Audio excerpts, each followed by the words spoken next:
This is the Bloomberg Surveillance Podcast. I'm Tom Keene, along with Jon Ferro and Lisa Abramowicz. Join us each day for insight from the best in economics, geopolitics, finance, and investment. Subscribe to Bloomberg Surveillance on Demand on Apple, Spotify, and anywhere you get your podcasts, and always on Bloomberg.com, the Bloomberg Terminal, and the Bloomberg Business app. Cathie Wood came out of USC a long time ago, put out a shingle with a Lovelace family at Capital Group, and then built an investment career quite different from others, not so much based on the long-term solidity of a given portfolio, but capturing the trend, going up large, and sometimes going down large. She holds court on the ARK. Noah's Ark is where she is right now. I want to know, with all you've been through the last number of years, are you going to shift to a more long-term strategy? I look at Morningstar, 1 year, 3 year, 5 year, your bottom quartile, but your claim is more short-term. With your new ETF effort and with what you're doing with ARK, are you going to be still on trend, or do you invest more for long-term? We've always invested for the long term.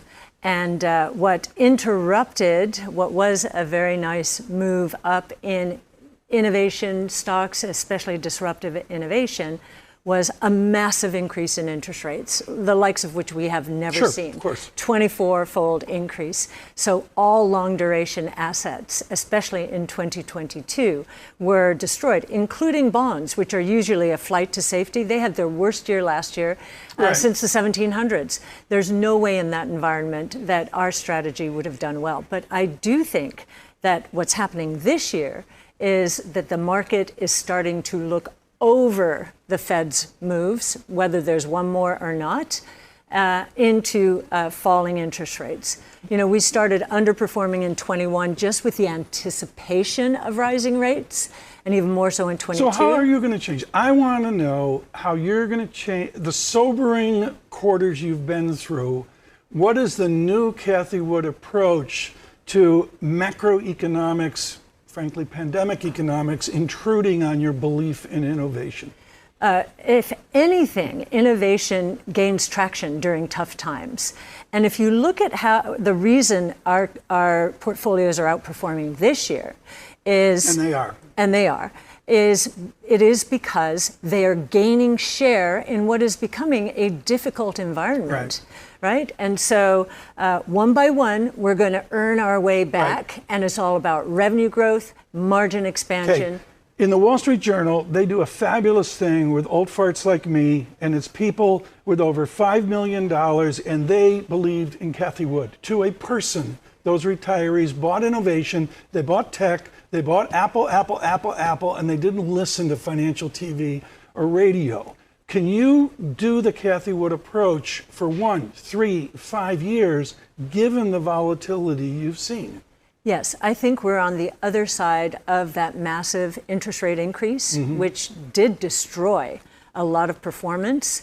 That's the most important thing. And we are ready for prime time. Many people are concerned about our kind of strategy, and the company we just acquired, Rize, because in Europe, in London here, for all of Europe and UK, they're focused on global megatrends as well. And, you know, interest rates hurt everyone in that space.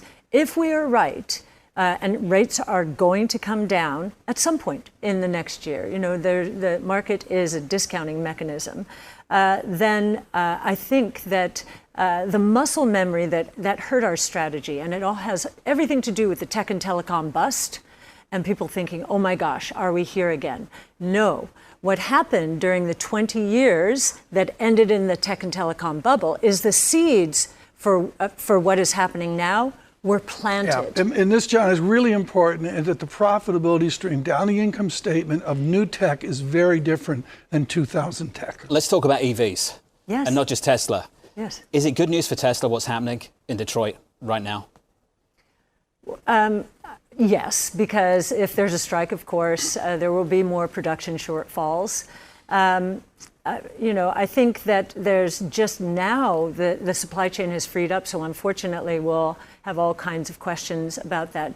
But I don't think it has anything really to do with the strike. It has everything to do with a consumer preference shift towards better vehicles, electric, that are falling in price. Tesla is leading that price decline simply by passing cost declines on to its customers.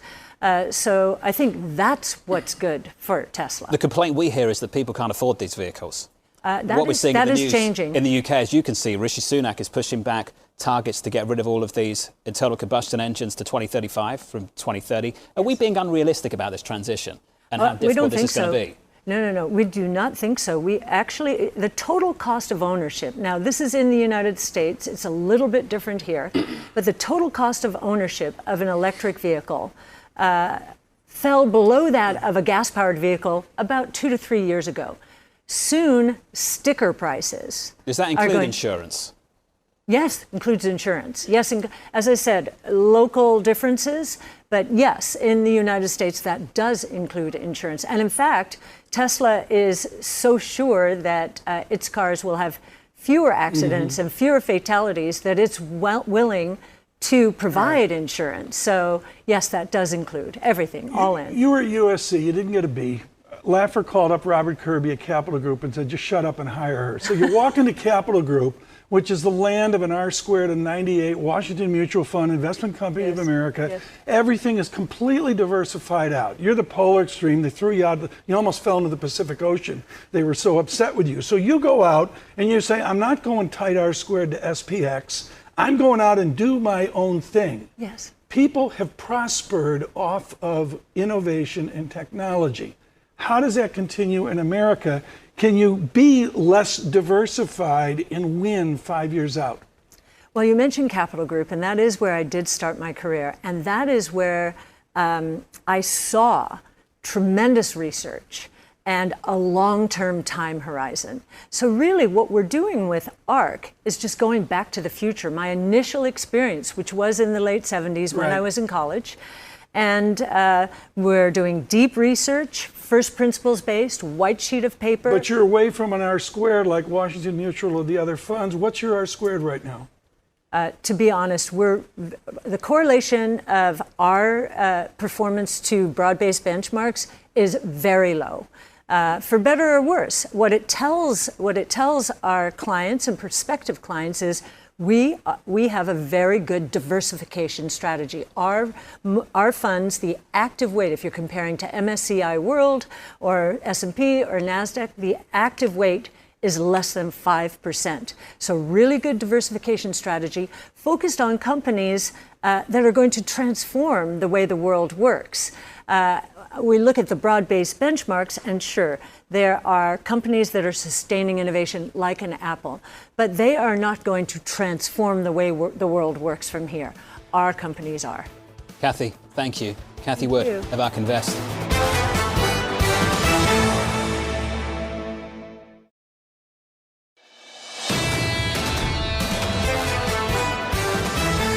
Joining us around the table here in London, the conversations continue. Patrick Armstrong, CIO of Plurimi Wealth. Patrick, good to see you. Good to see you. Are things good or just terrible? Because I can't decide based on our conversations so far. Normal. Things are pretty normal. Everything feels so different to how it was, but we've got inflation on a track down to something that's going to be sub 3% next year. I don't think it's going to fall to the Fed's mandate. I don't think they want it to. You've got economic growth that's at potential in the United States. Who would have thought that? You're probably going to grow 2% for the U.S. economy this year. That's probably the long-term potential. Interest rates at 5% on the 2-year.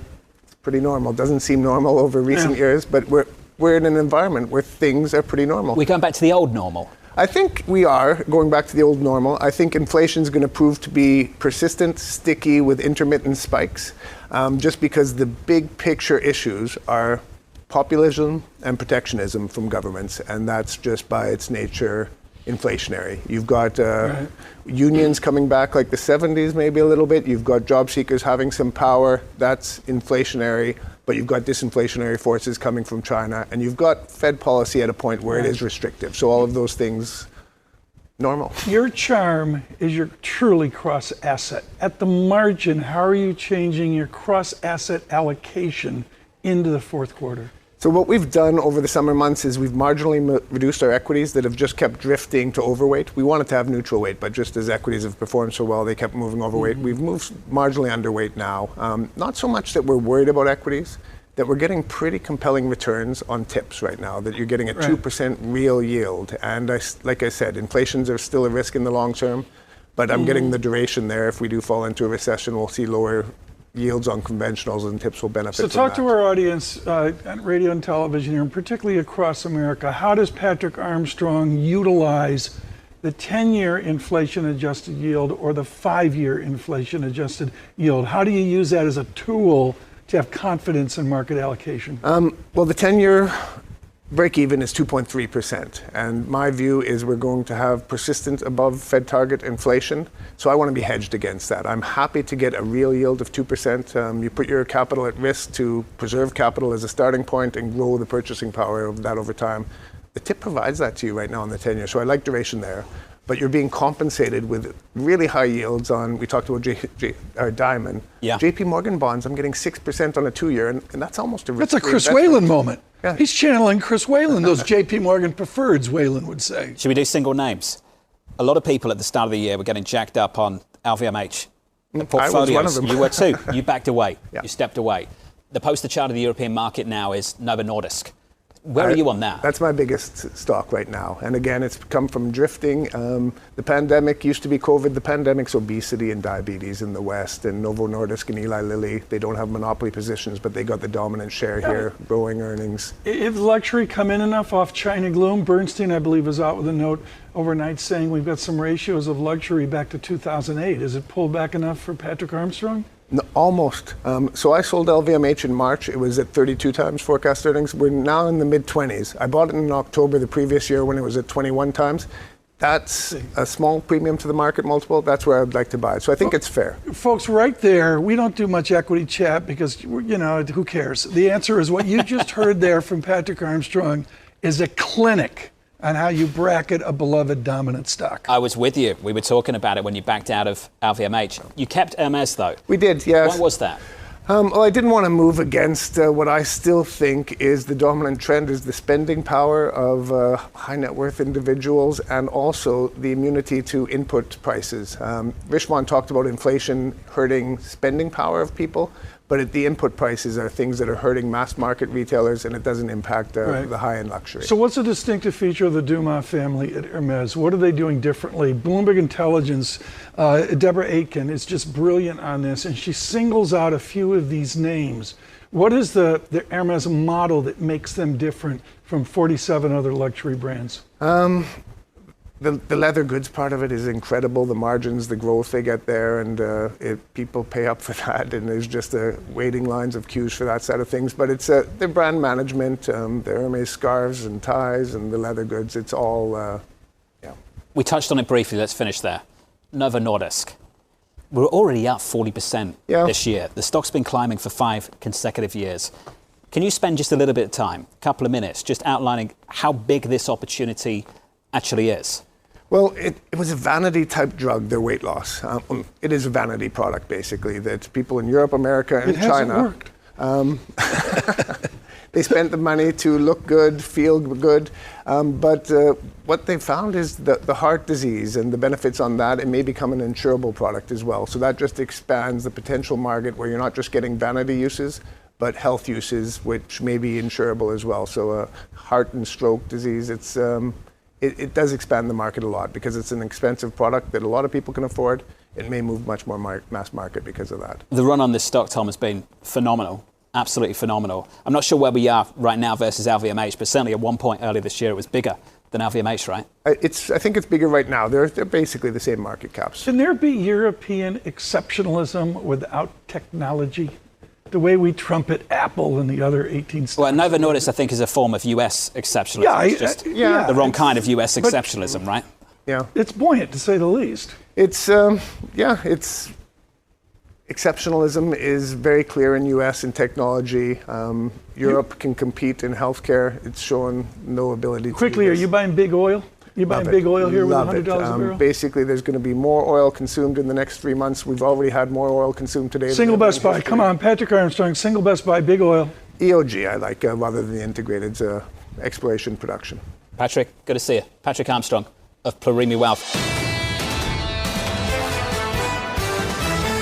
Elsa Lignos is hugely qualified. Global head of foreign exchange strategy at RBC, tour of duty, working in Europe with different institutions to look at the political economics of the moment as well. You know, to you I can say, like, what's Euro going to do, or what's Sterling going to do? What are they going to do if they actually get disinflation? Can you call a disinflationary trend in place yet? Too soon for that. But I do think this morning's CPI data will be very welcome news from the Bank of England perspective, because they'll feel like finally their policy measures are biting and they're removing some of that tail risk of stagflation. How many months or quarters do you need to establish a disinflationary trend? Not the data dependency, the media's focus on one surgical point. But what's your timeline to say trend in place? Well, I think it's also the composition of inflation, right? Because we've seen headline inflation come off on energy prices. In fact, if anything, now ticking back up again, as we saw yesterday in Canada. So really what we're focusing on is that core measure, or even more so the super core measure. What's happening to those demand-driven components of inflation? And are those weakening enough to signify that we're going to get to target? And Paul Krugman with a brilliant essay out, folks, Wheelhouse for the Nobel laureate on trends.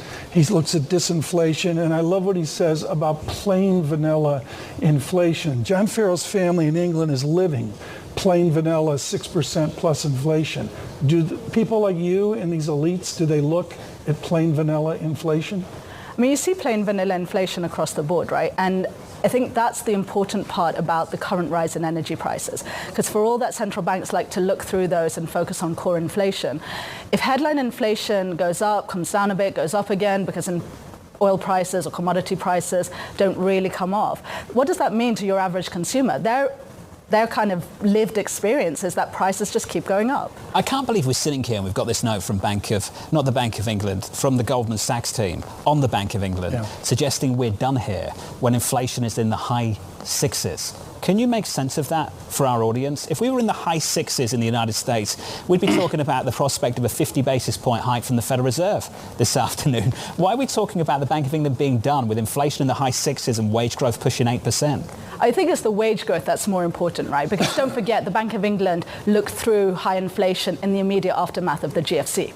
And there was a long period where Mervyn King was writing regular letters to the Chancellor about inflation being outside the target band, and yet they were happy to leave it whole zero. It's that which is the difference. It's the fact that they're happy to look through it if they feel like their policy is working. And I will say this morning's data do make tomorrow's decision much more finely balanced. Simon French of Panmure Gordon was in your seat yesterday. He suggested that this Bank of England has a communication problem, a credibility issue. Do you agree?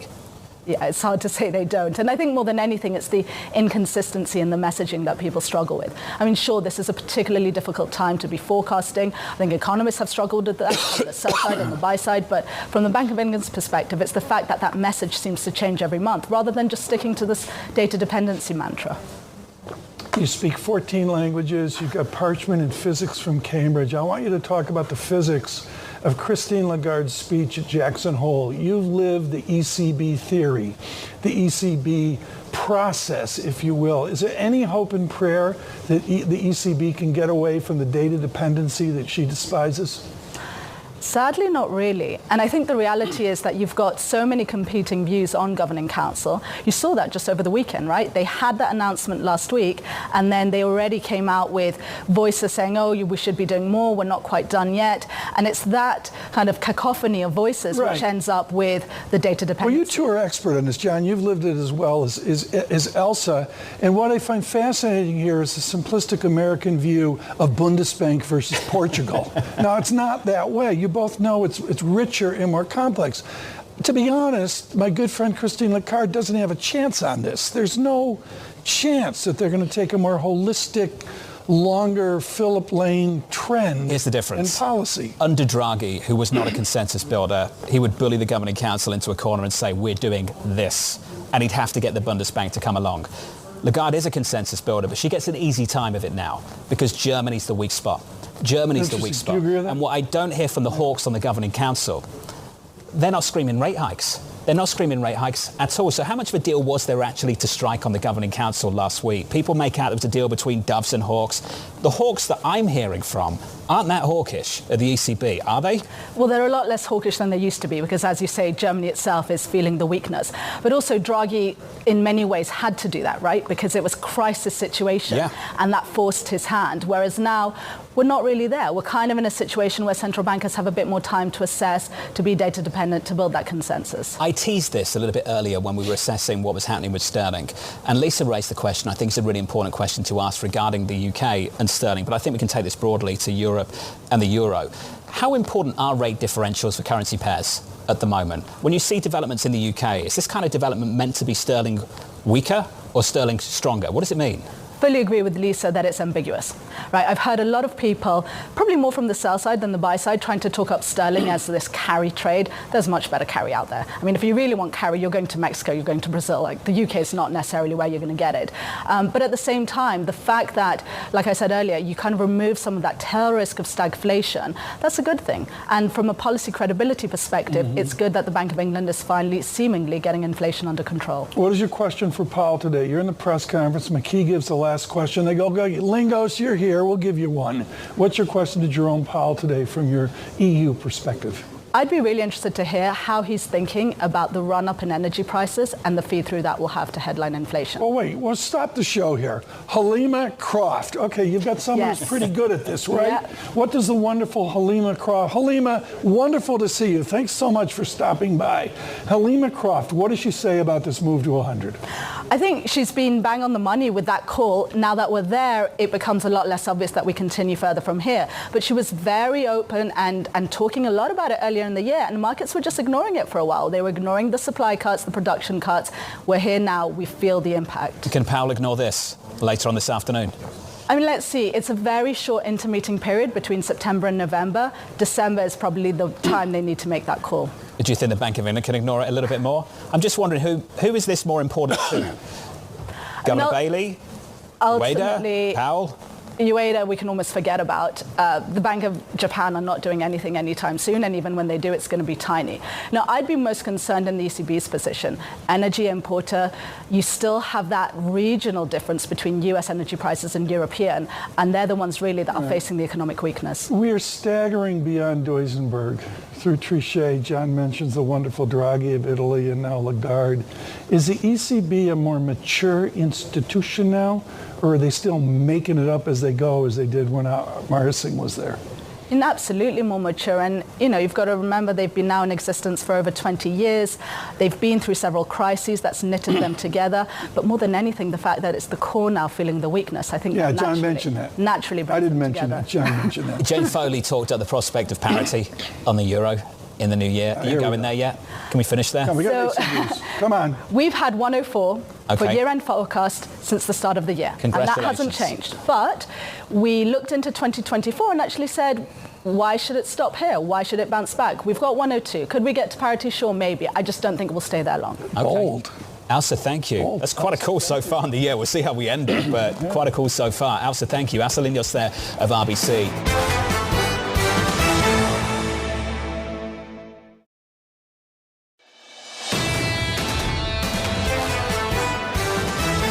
As John mentions, the week starts today. For Bruce Kasman, it does not. On Friday evening, Kasman, along with the dreaded Dr. Ferroli and others, put out their weekly prospects. The way things are moving, it could be daily prospects. Kasman of JPMorgan joins us this morning.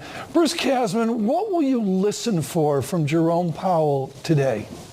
Well, I think the issue really when the Fed certainly stays on hold and certainly also continues to maintain a hawkish bias is how on this color are we talking about their confidence that they're done here. And I think, of course, they're going to continue to maintain that bias. They're going to give us some sense of progress on inflation, some ongoing concern. I don't think we're going to get a strong message. And quite frankly, I don't think it's going to tell us that much in a world in which the data is going to decide what the Fed is going to do over the next few meetings. Our optionality, our ambiguity, our degrees of freedom, and all the other mumbo-jumbo buttresses up against Michael Feroli's arch call on potential GDP. That goes into R star. Do you have a low statistic on potential GDP? Does that give you a low R star, that goal that Jerome Powell says he's trying to get to? Well, I think there's two things here. One, which is perhaps most important, is potential GDP is low, but cyclically there are a number of forces which have raised what interest rate is consistent with stabilizing inflation and stabilizing utilization rates. So I think that's what's operational for the current environment. The second point, Mike and I have both been writing about the hints that U.S. supply side performance is actually improving. We've been running 250,000 a month on labor supply this year. Productivity growth, which has been stuck in the low ones, looks like it's moving higher on an underlying basis. It's too early to get confident about this, but it does feel to us that U.S. supply side performance is actually improving here. I know you and Bob Michael aren't on speaking terms, but just the few times where you've got to get together and dovetail your economics into Bob Michael's fixed income, which I believe is price moving against yield. Can you make a yield call here? If we get Kasman disinflation, do yields come down? I think it's going to be a while before yields come down. If we're right, inflation is going to stay sticky here. The Fed is not going to have the room to ease anytime soon. The economy is not really at material threat of going into recession anytime soon. So I think, 4% 10-year yields, 5.5% policy rates is going to be with us for a while. Bruce, you touched on it, and I think it's a really important aspect I mentioned of the Federal Reserve conversation today and into this decision and news conference, the extent to which this labour market has rebalanced. Do you think that rebalancing is close to complete then, Bruce? No. We have a very tight labor market. We still have very elevated wage inflation. I think we're seeing good signs on the labor market that things are moving in the right direction. But whether we get all the way back to what is consistent with the Fed achieving its inflation target, I think is still not by any means determined. From my point of view, I think it's more likely that things stick at a level that's going to keep the Fed uncomfortable over the next year. Does that mean low unemployment with elevated inflation or higher unemployment with elevated inflation? Because one mix is a lot more toxic than the other. I think it's most likely the unemployment rate stays below 4%. I think it's most likely that wage inflation stays at 4% or higher. I think it's most likely in that environment the Fed is not going to have the opportunity to ease. And the question is whether or not that restrictive stance over time undermines what is still a pretty healthy U.S. private sector and eventually causes an end to the expansion, or whether the supply side improvement, whether some of the other supports can carry us along here and put us on a path to a soft landing. I'm in a boil the frog scenario, which is the first one I described, but I think it's still a pretty close call here as to how the environment plays out over the next year or two. I mean, Bruce Kasman, what's so important here is simply there was a pandemic. Are we beyond the pandemic? Are we beyond supply side studies where we're getting back to Kasman 101? Look, I think I hope we're beyond the pandemic in terms of its impact, direct impact on economic activity. But I think there's two issues here. One, we're still in an unwind of some of the pandemic dislocations. That's what inflation coming down is about. That's what some of the normalization going on in service sectors are about. We're not quite done with it. We're starting to get closer to the end. And then we're dealing also with the reverberations of this pandemic on a more lasting basis. And a couple of them are the damage done to the supply side globally. And I also think the health of the private sector balance sheet, which is a really weird thing to say, comes out of such a bad event as a pandemic. Bruce, let me expand on this with one thought, and you pick up on it. Can China export disinflation or a deflationary trend?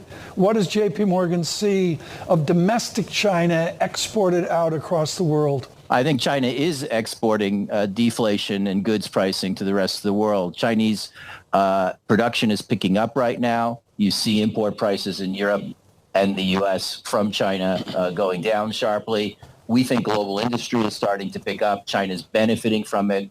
So I think the Chinese economy is going to be weak, but not hit the fears, I think, of a real disaster that people expect. I think global industry is picking up. I think China is going to keep a lid on global goods price inflation, as among other things, for a while, except, of course, for what we're seeing in oil. So, Bruce, just before you go, I've got to do a little bit of housekeeping. The takeaway from this conversation, high for longer, got all of that. Can we just play with the dot plot a little bit and get out to 2024? What do you think that dot plot will look like later on this afternoon? Well, the most important is probably 23, and it looks like you're going to have a divided committee. We're on the side of them still having the median voter with a dot, but it's a close call. I think regardless of that, and regardless of big changes in the forecast for 23, the 24 forecast is still going to have something close to 100 basis points of easing. It's still going to have a big drop in inflation. It's still going to have an aspiration that we get an unemployment rate up to 4.5% without a recession. And you don't buy it, Bruce? I'm skeptical. I'm not pounding the table on it, but I'm still skeptical we can heal here without more damage being done to demand. Bruce, thank you, sir, for the update from JPMorgan. Bruce Kasman there. Subscribe to the Bloomberg Surveillance Podcast on Apple, Spotify, and anywhere else you get your podcasts.